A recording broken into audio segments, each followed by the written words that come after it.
আল্লাহ তাআলা বলছেন যে মনের ইচ্ছা মতো চলে, মনের চাহিদার অনুসরণ করে, আমার মনে যা চায়। কেন নামাজ পড়ো না? তোমার মন চাইছে দেখে।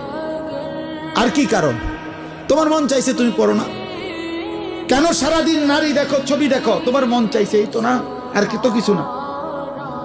কেন পেশাব করে পায়খানা পরে ঢিলা কুলুক টয়লেট পেপার পাক নাফাকের কোনো পার্থক্য বুঝো না কেন? কারণ তোমার মন চাইছে। মন চাইছে। রাতের বাইজা গেছে 3টা, তুমি ঘুমাও না।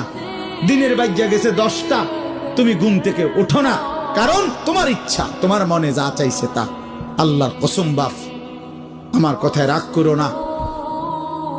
আল্লাহ তাআলা কোরআনে বলছে এরকম মনের ইচ্ছার যে অনুসরণ করে, মনের যা চায় তাই করে, আল্লাহ বলছে তার উদাহরণ হলো কামাসালিল কালব, কুত্তার মতো, কুত্তার মতো, কুত্তার মতো, কুত্তার মতো, কুত্তার মতো।